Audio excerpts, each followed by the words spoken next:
Hola, hola a todos y todas aquellas que no se quedan calladitas. Bienvenidos a nuestro segundo capítulo de nuestro podcast. Recuerden que somos 5 mujeres que quieren hablar de todo lo que nos pasa. Yo soy María Paula. Yo soy Mariana. Yo soy Juliet. Yo soy Dana. Y yo soy Carla. Y hoy les presentamos Bonitas pero no calladitas. ¿Por qué las mujeres tenemos que callar mientras dejamos a los demás hablar? Nos queremos libres y poderosas, por eso somos un medio de comunicación sin miedo. Bonitas pero no calladitas, un podcast informativo hecho por mujeres enfocado en las realidades de otras mujeres, mujeres cansadas de la violencia en todas sus formas.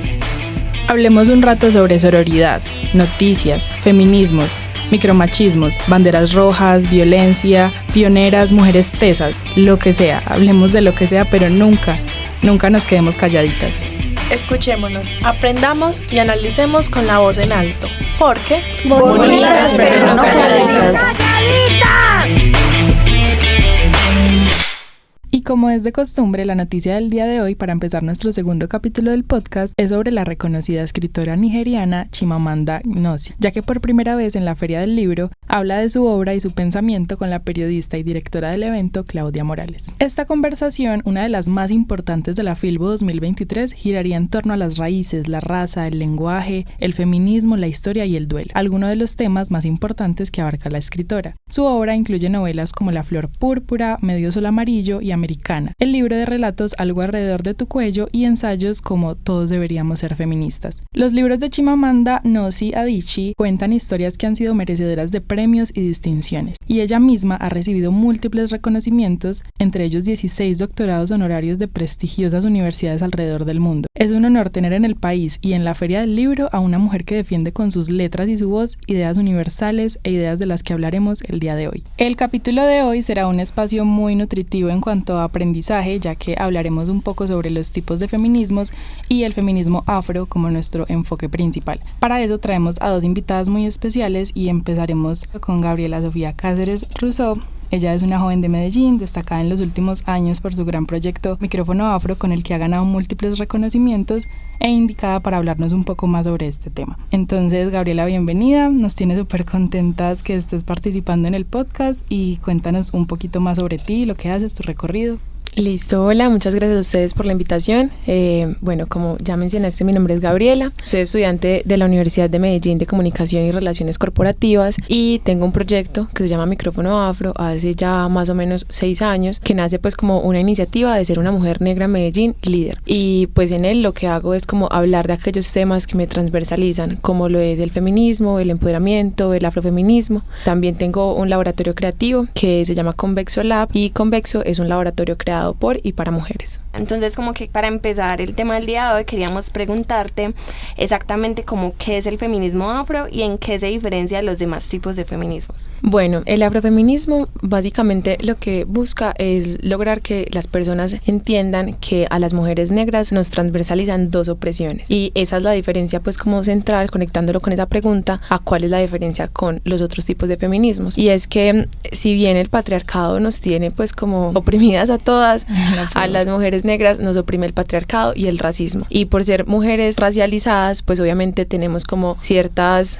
formas de habitar el espacio muy diferentes a las mujeres blancas, desde la hegemonía, desde la belleza, desde la sexualización. Entonces el afrofeminismo lo que hace es poder abarcar esas vivencias de las mujeres negras y entenderlas de la mejor forma posible, para así abrazar también lo que nos pasa como día a día. Ok, super. Entonces te quería preguntar si es correcto decir que pertenecemos a este movimiento así no seamos afrodescendientes. Bueno, no, la respuesta para mí es no. Pues como que igual tú no puedes ser afrofeminista si no eres una mujer negra. Obviamente puedes ser una aliada y pensar de pronto en vivir un feminismo interseccional, pues como comprender desde tu feminismo todas las formas en las que otras mujeres habitan su existencia. Pero sí, pues no puedes ser afrofeminista si no vives lo que vive una mujer negra. Sí, o sea, súper interesante todo eso que nos cuentas.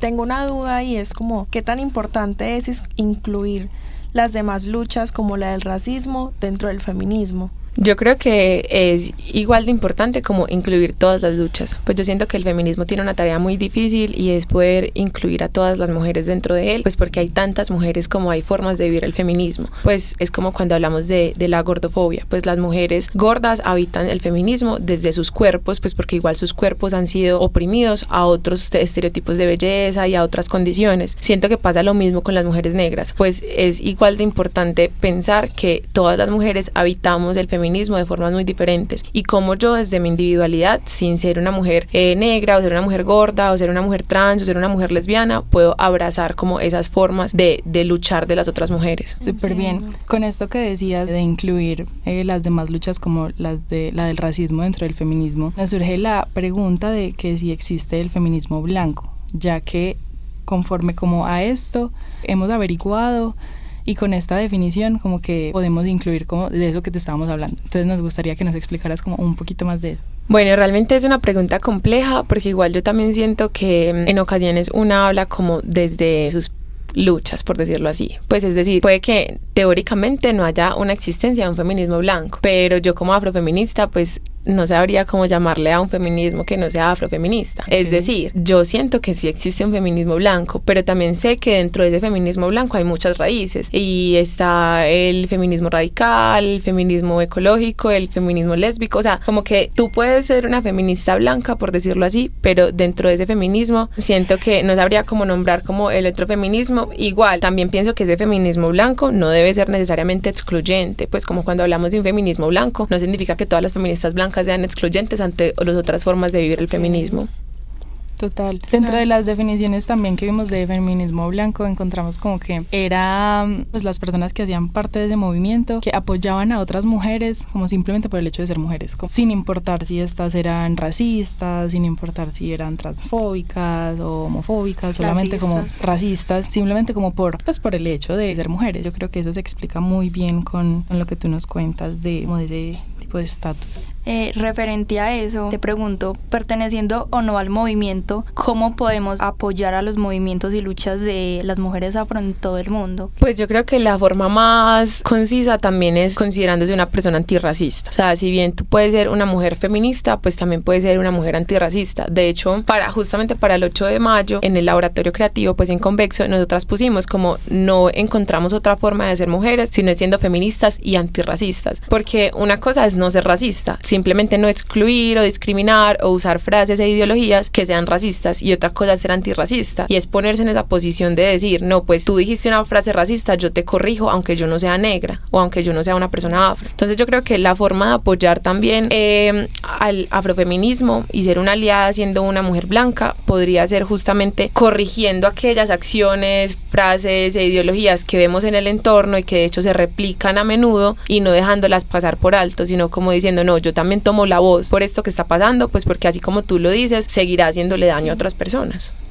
De pronto, ¿qué tipos de frases, qué tipos de comentarios o qué tipo de frases te has encontrado como que, pues en las que las puedas encasillar como en esto pues se repite demasiado, o cuando este tipo de cosas pasen como hay que hacer un par inmediatamente? Pues yo creo que muchas, y de hecho es como el tema del que más hablo porque a veces las hemos normalizado mucho. Sin embargo, pues como que las voy a dividir como para no salirnos del tema del afrofeminismo, en que igual las mujeres negras pues tenemos como una forma, como dos formas específicas de habitar el mundo para las personas blancas. Y ojo pues que estoy diciendo personas blancas en general, pero sé que no es como para todo el mundo.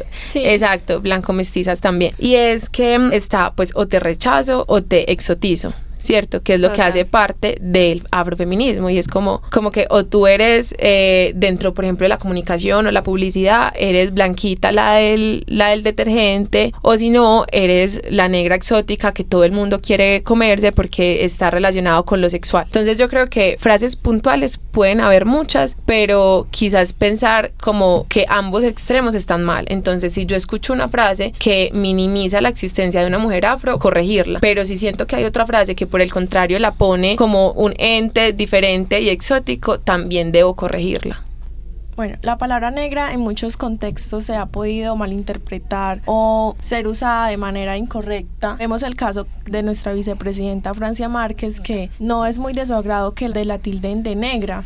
y a ti te vemos usando esta palabra con mucha propiedad e incluso utilizándola en otro contexto que no es visto de mala forma. Entonces quiero que nos cuentes cómo percibes tú esta palabra y en qué momentos o en qué casos puede ser bien usada o mal usada. Bueno, esa pregunta pues también puedo extenderme un poco, pero trataré de no hacerlo mucho, y es que inicialmente la palabra negra, si la pensamos como desde esa parte histórica, es una imposición. Es decir, las personas afro nunca decidieron ser llamadas negras, sino que desde el proceso de colonización llegó un blanco y dijo, ustedes los voy a decir negros. Hay muchas teorías del por qué. Hay teorías del color y es pues como por la relación que hay con el color negro. Hay teorías de que hay un río africano que se llamaba Níger y quedaba cerca como a estas colonias. Entonces, el punto es que fue una imposición, ¿cierto? Resulta que cuando pasan los años y el proceso de esclavitud pues también se acaba, las personas negras deciden llamarse o ser denominadas negras también como un acto como de identidad y de resignificación. Es decir, pues a mí no me enoja que me llamen negra porque yo soy negra, pero soy otra cosa de lo que ustedes creen que es ser negro. Es decir, pues sí, soy negra, pero no soy la negra que roba, no soy la negra que solo se dedica a hacer aseo o a bailar o a cocinar, sino que tengo otras cualidades también como una persona negra. Entonces lo podemos ver como esa parte de resignificación, pero también está las personas que consideran que pues igual sigue siendo una imposición y que deciden llamarse afrodescendientes. Por ejemplo, en mi caso, de hecho mi proyecto se llama Micrófono Afro, muchos años después, porque igual tenía como 15 años, mucho más consciente, dije no, es el nombre perfecto, porque si bien a mí no me choca que me llamen negra, igual yo me considero una mujer afro, o sea, yo me considero una mujer afrodescendiente, afrocolombiana. Entonces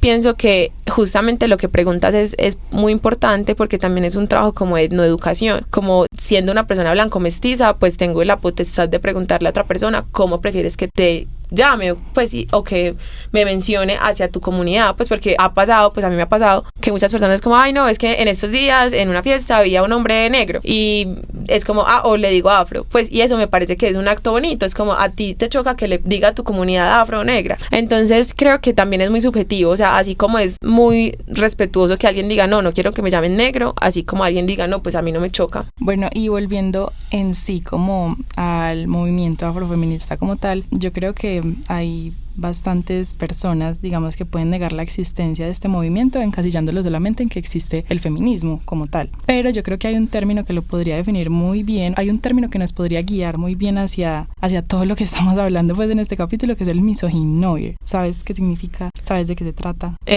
Pues sé que es la misoginia, supongo que tiene como relación directa. Es incluso lo que hablabas ahorita, que era como racismo y sexismo juntos. Ok.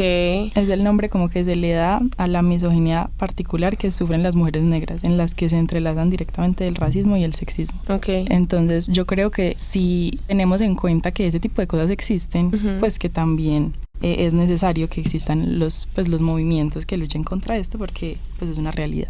Como tal, del término no sabía, pues obviamente si hago como la unión entre que es una misoginia pues, relacionada con el racismo, pues obviamente sí se me ocurre una manera de pensarme cómo sucede esto en el mundo. Sin embargo, algo que me parece como puntual decir que no tiene que ver con el tema, pues no directamente, es también cómo el feminismo blanco nos pone como esa obligación de tener que saber inglés. O sea, como que si nos pensamos eso desde ahí es muy loco, porque, y me pasa mucho en los podcasts, no sé por qué, todas las veces que me han invitado a podcast es como, ¿sabes qué es el mansplaining? Y yo como, pues sí sé qué es, pero ¿por qué no intentas traducirlo? O sea, si queremos que el feminismo llegue a todas, pues tenemos que entender que muy pocas hablan inglés, y menos en Colombia, y menos mujeres como jóvenes, o mujeres empobrecidas, o mujeres de la periferia. Entonces como que estamos haciendo que justamente el proceso de comunicar el feminismo en masa sea más difícil usando todos los términos que se nos ocurren en inglés. O sea, como que eso me parece que es muy loco.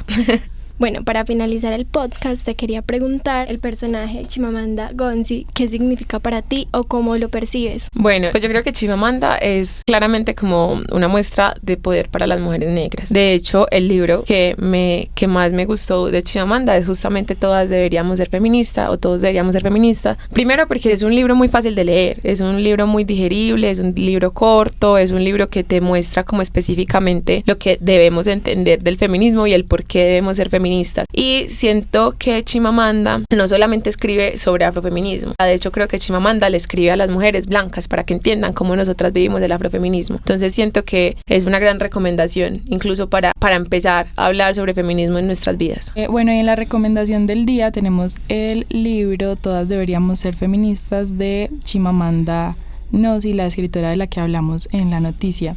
Según la reseña de Casa del Libro, ella demuestra en este elocuente y perspicaz texto una definición singular de lo que significa ser feminista en el siglo XXI, con un estilo claro y directo y sin dejar de lado el humor. Esta carismática autora explora el papel de la mujer actual y apunta hacia ideas para hacer de este mundo un lugar más justo. Así como ella expresa, nos gustaría finalizar con esta frase: hoy me gustaría pedir que empecemos a soñar con un plan para un mundo distinto, un mundo más justo, un mundo de hombres y mujeres más felices y más honestos consigo mismos. Y esta es la forma de empezar.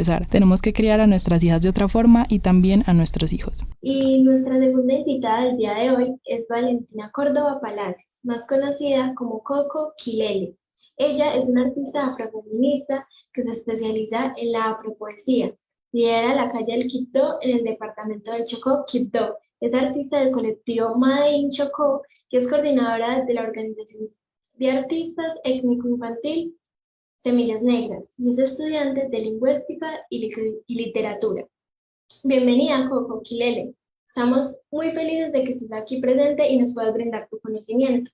Nos gustaría que nos contaras un poco de cómo desarrollas actualmente tu vida, tu recorrido y tus luchas. Bueno, muchísimas gracias a ustedes por la invitación. Estoy contenta y feliz de estar aquí como que en estos reencuentros después de tanto tiempo. Bueno, sí, yo soy Coco Kilele. Normalmente me presento como hija de Giris, parida por Rosana y Paulina, nieta de Rosa Cruz y descendiente de Rosa María. Y yo soy porque ellas fueron. Mi proceso de liderazgo y afrofeminismos pues siempre ha nacido desde la concepción del Ubuntu, que es una palabra africana que significa soy porque somos. Entonces, pues todo este proceso de descubrimiento y una mujer afro y feminista, una feminista negra, va desde un trabajo colectivo, de cómo me he encontrado en otras mujeres negras teniéndome a mí misma. Ay, no, Coco, qué interesante todo lo que nos cuentas. Yo creo que quedamos todas un poco como, no sé, sorprendidas porque no es muy usual ese tipo de presentaciones, pero en serio que es muy enriquecedor poder escuchar eso y como de, pues poder escuchar como el amor y la pasión que le tienes pues a este tema. Bueno, yo creo que después de lo que nos contaste, pues evidentemente, y además de la presentación de Juliet, sabemos que eres una artista increíble. ¿Nos podrías de pronto contar un poco sobre cómo tu arte contribuye al feminismo o específicamente al afrofeminismo? Bueno, mi arte contribuye primeramente al afrofeminismo porque comencé a hacer arte en un proceso en el que estaba en una dicotomía muy fuerte entre sí. Yo me sentía hombre o mujer, incluso cuando comencé a escribir, normalmente siempre en los poemas que hacía, era como si me refiriera a mí misma como hombre, pero no tanto porque así lo quisiera, sino que quería ser distinta, o sea, como que no me había reconocido como mujer y tampoco me aceptaba como un hombre, pero no quería ser normal.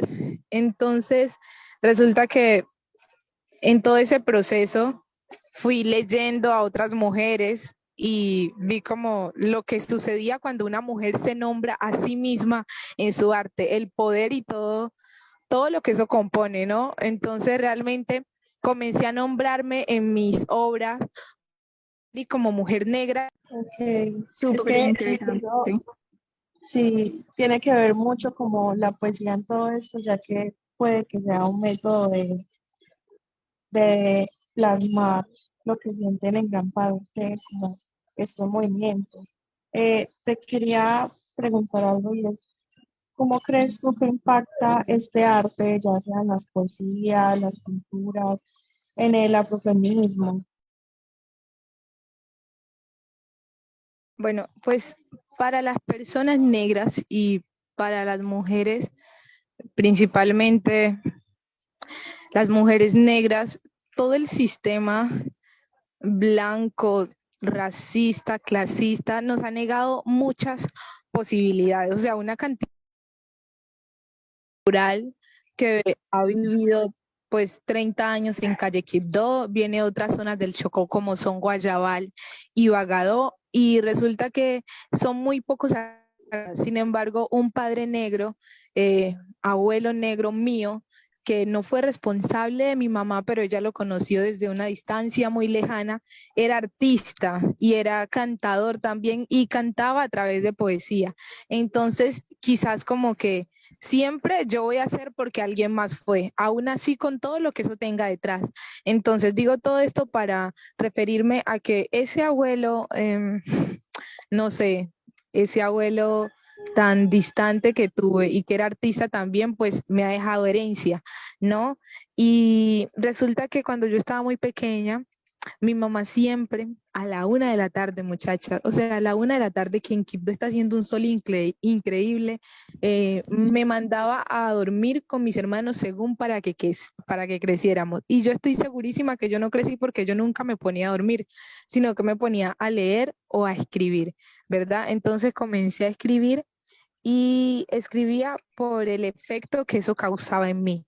Y el efecto que causaba era que me dejaba de sentir como una niña negra en una casa palafílica al borde del río, sino como algo muchísimo más grande, ¿no? Entonces también puedo decir que la poesía, la afropoesía en mí, nace desde esa grandeza que tengo dentro y cómo debía encontrar una forma para darle acción a esa grandeza o materializarla, ¿no? Porque yo puedo decir que la poesía, la afropoesía me ha hecho grande. Entonces nace precisamente de esta necesidad muy interna de decir como, bueno, ok, yo me siento grande, pero debo ser grande. ¿Y cómo lo voy a hacer? Y pues ahí es como que aparece la poesía en mí. Entonces a través de una herencia ancestral que así mismo como yo tengo eso adentro que me dice que debo ser grande y a través de la poesía, pues mis ancestras a través de muchas formas también quisieron siempre grandeza.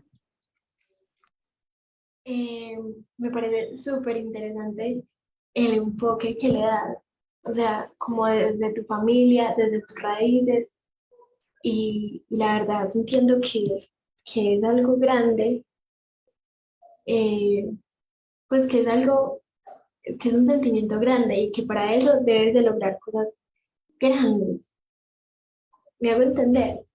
Entonces, de esta manera, yo te quería preguntar que cómo podríamos hacer esa intersección de lo grande, de todo el feminismo en general, con el afrofeminismo. Sí, y me gusta que hagas esa pregunta porque es una pregunta disruptiva que quizás al feminismo blanco le incomodaría muchísimo, porque normalmente pues hay visiones muy centralizadas y burocráticas que quieren nombrar a las mujeres como la mujer, como si hubiera una definición general para nosotras. Y resulta que la grandeza de los feminismos está en reconocer la diversidad, precisamente a través de la poesía y de ubicar a cada feminismo, a cada mujer desde su diversidad al punto al que pertenece, ¿no? O sea, no querer como que crear hegemonías que según y se supone las hegemonías son las que nos han motivado a crear disrupciones, a hacer cosas distintas, rebeldes, incómodas. Entonces, esta es la forma en la que yo podría, como no sé, determinar la grandeza de los feminismos, es eso, entendiendo la diversidad de los feminismos y la interseccionalidad que atraviesa a cada mujer. Entender que el afrofeminismo es muy distinto al feminismo de las mujeres indígenas. Coco, muchísimas gracias por todo el aprendizaje que nos estás brindando y tu mirada, tu forma de ver el afrofeminismo combinado con tu afropoesía. Eh, Queríamos agradecerte por estar aquí presente, enseñarnos tu lucha y cultura. Creo que nos habías dicho que nos querías recitar una poesía para finalizar. Sí, claro que Sí, sí. también me gustaría escucharla. También. Bueno, voy a recitar una poesía que titula Ubuntu y Ashe, por ustedes es que soy. Dice, ay, mi cuerpa, esta cuerpa ultrajada, devastada, cansada de tanto andar. ¿Será que estoy condenada? ¿Será que nací a sufrir? ¿Es acaso este el propósito de mi existencia? Mi tatarabuela nació negra, cargó toda su vida con esa piel, cargó a su hija y a la hija de su hija también. Lo mismo que corría en ellas hace parte de todo mi ser. Las heridas, los latigazos y el dolor, yo también cargo con él. Heredé sus pies, nací del cimarronaje, fui obligada en la montaña y llegué hasta el Palenque. La diáspora me puso ahí. ¿Y usted ha creído que con todo lo que soporté, así de fácil me voy a rendir? Hombre, ni que yo fuera una sola. Tengo muertas que me odian. Por la sangre que derramaron ellas, en la resistencia hago memoria. Con el fuego libero una mano, la misma con la que Agustina incendió la casa del amo. Soy Orica, hija de Benco, voy rompiendo cadenas. Agárrese, opresor, que esto comienza apenas. Y que tambalee la mesa si tiene que tambalear. Hoy se cae hasta el más duro desde el racismo estructural. Y me levanto por el primer negro que el blanco esclavizó. Y me levanto por el que en el barco nunca llegó. Y me levanto por la hermana que él violó. Y me levanto porque la libertad misma soy yo. Invoco a Mansa Musa, Rosa Parks y Luther King. Arriba los de abajo, la opresión llegó hasta aquí. Y yo tengo albora, soy el propio revolú, el terror del esclavista, para el santo el vudú. Y ya de pie en el arenero, sobre el amo estoy. Ubuntu y Ashe, por ustedes es que soy. Wow. Me dejaste anonadado, de forma muy literal. Es sorprendente tu arte, tu poesía, tu forma de enfocarlo. Ay, en serio. Muchas Me gracias. parece que comenzaste, pues, tuviste una introducción demasiado linda, o sea, yo jamás había escuchado una persona presentarse de tal manera y me parece que, pues, contribuye mucho como a llenarse de esa forma de pensar y también terminaste muy lindo, o sea, ese poema, en serio que me pareció súper, súper lindo y apreciamos mucho el hecho de que estés acá. Sí. Muchísimas Lindo, gracias. es lindo y les agradezco grandemente. Y pues también parte de hacer estas disrupciones en el sistema es abrir el espacio a muchas más personas, ¿no? Como tampoco que personas como yo nos seamos como solo esa cuota diferencial siempre que hay, sino hacerlo de forma más incidente. Hasta luego. Gracias a ti. Bueno, y muchas gracias por acompañarnos el día de hoy y esperamos que como nosotras hayan aprendido y disfrutado de este tema tan interesante. ¡Calita!